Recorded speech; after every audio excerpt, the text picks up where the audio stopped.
الحمدللہ رب العالمین والصلاۃ والسلام علی سید الانبیاء والمرسلین۔ تمام دیکھنے والوں کو جنید اقبال کی جانب سے انتہائی محبت کے ساتھ السلام علیکم۔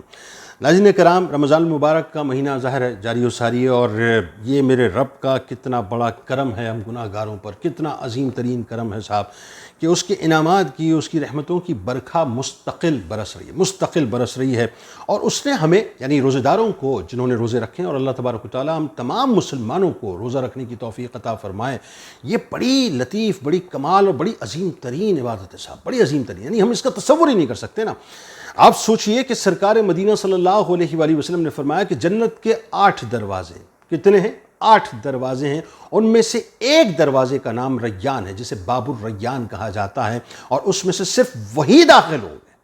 داخل ہوں گے جو روزے دار ہوں گے۔ اور ہوگا کیا معلوم ہے آپ؟ اس کے بعد ہوگا یہ کہ اس دروازے کو بند کر دیا جائے گا۔ یعنی محشر کا جو منظر نامہ ہے وہ یہ ہے کہ روزے داروں کو باقاعدہ پکارا جائے گا کہ کہاں ہیں روزے دار؟ تمام روزے دار کھڑے ہو جائیں گے، ان کے لیے باب الریان کو باقاعدہ بڑے پروٹوکول کے ساتھ، کیونکہ پریویلیج کلاس ہے نا، بڑے پروٹوکول کے ساتھ کھول دیا جائے گا۔ اور کھولنے کے بعد جب وہ تمام روزے دار اس کے اندر داخل ہو جائیں گے تو اللہ کا حکم ہوگا اور اس دروازے کو بند کر دیا جائے گا۔ مینز یہ صرف اور صرف اسپیسیفک ان تمام روزے داروں کے لیے ہے جنہوں نے اللہ کی رضا کے لیے، خالصتاً اللہ کی رضا کے لیے روزوں کو رکھا۔ اب ذرا سوچیے صاحب، میں بلا تمثیل عرض کر رہا ہوں، اور یہ بات میں آسان کرنے کے لیے، ذرا سمجھانے کے لیے آپ کو عرض کر رہا ہوں کہ جس طرح کسی دنیاوی بادشاہ کی ہم بات کریں، کسی سربراہ مملکت کی بات کریں، کسی بڑی شخصیت کی بات کریں، کسی بڑے منسٹر کی بات کریں، ہوتا یہ ہے کہ اس کی آمد سے پہلے باقاعدہ پروٹوکول سیٹ کیا جاتا ہے۔ ایسا ہی ہوتا ہے نا، یعنی باقاعدہ ایک پروٹوکول سیٹ ہوتا ہے، محفل کے جو ڈیکورم کو جو ہے وہ دیکھا جاتا ہے،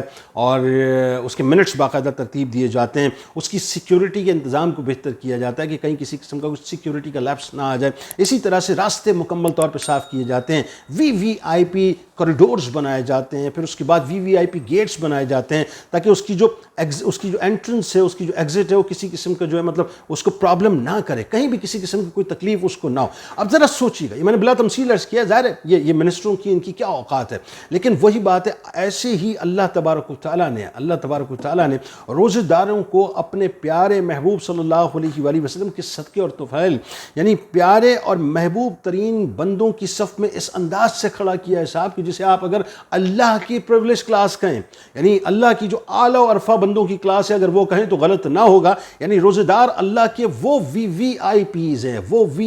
پیز ہیں جن کی انٹرنس کے لیے جنت کا باقاعدہ ایک دروازہ کھولا جائے گا جسے باب الریان کہا جاتا ہے۔ اور ذہن میں رکھیے گا کہ اس دروازے کی خوبی، جیسا کہ میں نے آپ کو بتایا، وہ یہ ہے کہ جب اس دروازے کے اندر تمام روزے دار داخل ہو جائیں گے تو اس کے بعد یہ ڈور کلوز ہو جائے گا اور اس کے بعد کسی اور کے لیے نہیں کھلے گا۔ یعنی روزے داروں کا یہ مقام ہے کہ روزے دار کے جو منہ کی بو ہے، ذرا سوچئے، اللہ تبارک و تعالیٰ کے ہاں وہ مشک اور عنبر سے زیادہ پاکیزہ ہے، اللہ تعالیٰ ان کو اتنا پسند فرماتا ہے۔ ناظرین کرام، روزہ اتنی بڑی نعمت ہے جو عبادت کے ساتھ ساتھ، ذہن میں رکھیے گا، شفاعت بھی ہے، اور شفاعت کے ساتھ ساتھ اللہ تبارک و تعالیٰ کی طرف سے روحانی اور جسمانی صحت حاصل کرنے کا بہترین پرسکرپشن بھی ہے، اس میں کوئی دوسری رائے نہیں ہے۔ یعنی آج میڈیکل سائنس جو ہے اس بات کو پروف کر چکی ہے، میں آگے جا کے بتلاتا ہوں، لیکن سرکار مدینہ صلی اللہ علیہ وآلہ وسلم نے تو 1450 برس پہلے بات فرما دی تھی کہ روزہ رکھو صحت مند ہو جاؤ گے۔ یعنی دنیا کے بڑے سے بڑے طبیبوں کے طبیب، یعنی سب سے بڑے طبیب اس کائنات کے 1450 برس پہلے بات بتا چکے تھے کہ جس نے روزہ رکھا وہ صحت مند ہو گیا۔ یعنی میڈیکل پوائنٹ آف ویو سے آج 1450 برس کے بعد سائنس اس نتیجے پر مکمل طور پہ پہنچ چکی ہے کہ روزہ کئی ایک بیماریوں کا علاج ہے۔ اور شارح حدیث حضرت علامہ عبدالرؤف مناوی رحمۃ اللہ علیہ نقل کرتے ہیں کہ روزہ روح کی غذا ہے، کہ جس طرح کھانا جسم کی غذا ہے، روزہ رکھنے سے دنیا میں بندے کو صحت و تندرستی اور وافر مقدار میں رزق بھی ملتا ہے، جبکہ آخرت میں اسے بہت بڑا ظاہر ہے ثواب بھی ملے گا۔ حضرت بایزید بستامی رحمۃ اللہ علیہ بڑی کمال بات فرماتے ہیں، اور یہ بیسیکلی روزہ انسان کو بہت حوالوں سے جو ایجوکیٹ کر رہا ہوتا ہے اور اس کو بتلا رہا ہوتا ہے کہ زہد اور تقوی کی شاہراہ پر کس انداز سے چلنا ہے۔ تو وہ فرماتے ہیں کہ ایک مرتبہ رمضان المبارک میں، ظاہر آپ چونکہ بھوک کے فضائل بیان کر رہے تھے، تو کسی نے آپ سے یہ سوال کیا کہ حضرت کیا بھوک کے بھی کوئی فضائل ہوا کرتے ہیں؟ تو آپ رحمۃ اللہ علیہ نے فرمایا کہ ہاں، بھوک کے بھی فضائل ہوا کرتے ہیں، کہ اگر فرعون کو بھوک ملتی تو وہ کبھی بھی خدائی کا دعویٰ نہیں کرتا، اس نے خدائی کا دعویٰ کیا ہی اس لیے تھا، اس نے خدائی کا دعویٰ کیا ہی اس لیے تھا کہ اس کا پیٹ بھرا ہوا تھا۔ جب انسان کا پیٹ بھرا ہوتا ہے تو بندہ اپنی اوقات کو مکمل طور پہ بھول جاتا ہے، اور اللہ تبارک و تعالیٰ نے ہم عاجز مسکینوں کو ہماری اوقات یاد دلانے کے لیے ہم پر رمضان کے روزوں کو فرض قرار دے دیا، تاکہ ذرا سی بھوک بھی لگے، پیاس بھی لگے تو ہم کو اندازہ ہو کہ غربا کی پریشانی کیا ہوتی ہے،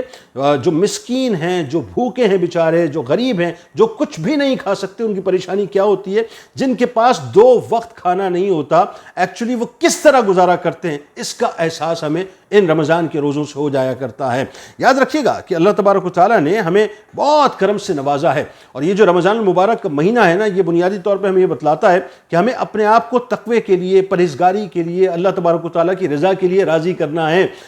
مطلب میں اللہ کی شان پہ قربان جاؤں صاحب کہ صرف اس حدیث مبارکہ کو جو میں نے ابتدا میں آپ کے سامنے بیان کی ہے، اگر اس کو آپ بنیادی طور پہ اپنی زندگی کا منشور بنا لیں نا، اور یہ سمجھ لیں کہ صاحب یہ حدیث مبارکہ ایسی ہے کہ یعنی آپ یوں سمجھ لیں کہ آج میں بلا تمثیل عرض کروں کہ آج آپ کسی تقریب میں جاتے ہیں،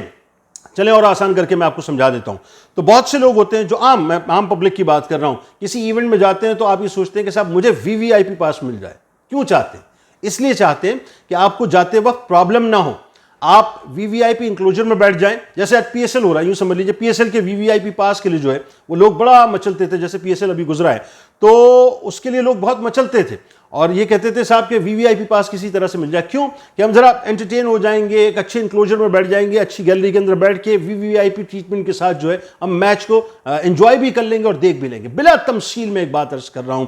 اسی طرح سے ذرا سوچیے، اللہ تبارک و تعالیٰ نے آپ کو جنت کی VVIP انٹرنس دے دی ہے، VVIP گیلری دے دی ہے، VVIP انکلوجر دے دیا ہے، جس میں سے صرف آپ ہی نے داخل ہونا ہے، کسی اور نے داخل نہیں ہونا ہے۔ جو غیر روزے دار ہے وہ وہاں سے نہیں جائے گا۔ تو یہ اللہ کی طرف سے عطا کردہ وہ VVIP گیٹ پاس ہیں جو صرف اور صرف روزے دار کو ملیں گے۔ شرط کیا ہے؟ شرط صرف اتنی ہے کہ روزہ نہ صرف رکھنا ہے بلکہ روزہ ایسے رکھنا ہے جیسے اللہ کی رضا کے لیے رکھا جاتا ہے۔ پھر دیکھیے صاحب، باب الریان کے قریب کھڑے فرشتے آپ کے پروٹوکول کے لیے آپ کے منتظر ہوں گے، منادی پکار کے کہے گا، آپ کی سماعتوں میں آواز آئے گی اور آپ انتہائی VVIP ٹریٹمنٹ کے ساتھ VVIP کوریڈور سے ہوتے ہوئے VVIP گیٹ سے جائیں گے اور VVIP بن کے اللہ کی بارگاہ میں انشاءاللہ حاضر ہوں گے۔ اللہ تبارک و تعالیٰ آپ کو ہم سب کو روزوں کی اصل حقیقت کو سمجھنے اور اس کو اس کی روح کے مطابق اختیار کرنے کی توفیق عطا فرمائے۔ آمین۔ اس دعا، اس امید، اس یقین کے ساتھ اجازت دیں، اللہ تعالیٰ آپ کا، ہمارا، ہم سب کا حامی ناصر ہو۔ اللہ حافظ۔